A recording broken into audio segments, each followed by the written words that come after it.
బిచ్చగాడు 2 అన్న బిచ్చగాడు 2 మూవీ అన్న ఒక రేంజ్ లో ఉందన్న. నేను ఒక యూట్యూబర్ అన్న, నేను ఒక చిన్న యూట్యూబర్ని. నేను చూసిన చాలా మంది ఇక్కడ కొంచెం నెగిటివ్ గా చెప్తున్నా, అది కరెక్ట్ కాదన్న. సినిమా ఒకసారి చూడాలన్న. సినిమా ఎన్ని వేల కోట్లు పెట్టి ఖర్చు పెట్టిరు, అది వదిలేయి.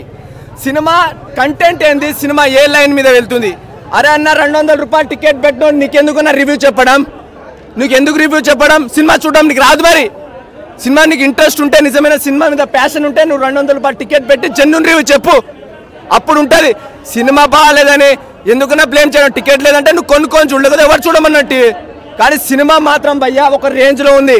నిజం చెప్తున్నా, ఇలాంటి ఫేక్ రివ్యూస్, డబ్బులు ఇచ్చే రివ్యూలు చెప్పడం కాకుండా పబ్లిక్ అంటే మౌత్ టు మౌత్ వెళ్తే చూడు, ఆ టాక్ తోటి సినిమా రేపు ఇదే స్క్రీన్లు 6-7 స్క్రీన్లు ఉన్నాయి, అన్నీ నిండుతాయి, బరాబర్ నిండుతాయి చెప్తాయి. ఎందుకంటే సినిమా మాత్రం ఒక రేంజ్లో ఉంది భయ్యా. ఫస్ట్ హాఫ్లో సెకండ్ హాఫ్లో కాదు, ఫస్ట్ నుంచి లాస్ట్ దాకా ఒక రేంజ్లో. అసలు విలన్ని చంపుతాడు, లాస్ట్ దాకా ఉండాల్సిన విలన్ని వాళ్ళు ఇంటర్వెల్లో చంపేస్తాడు చూడు, అది హైలైట్ సీన్. నాది చాలా బాగా నచ్చింది ఆ సినిమా. ఫ్యామిలీ ఆడియన్స్ కనెక్ట్ అవుతుంది, చాలా బాగుంది.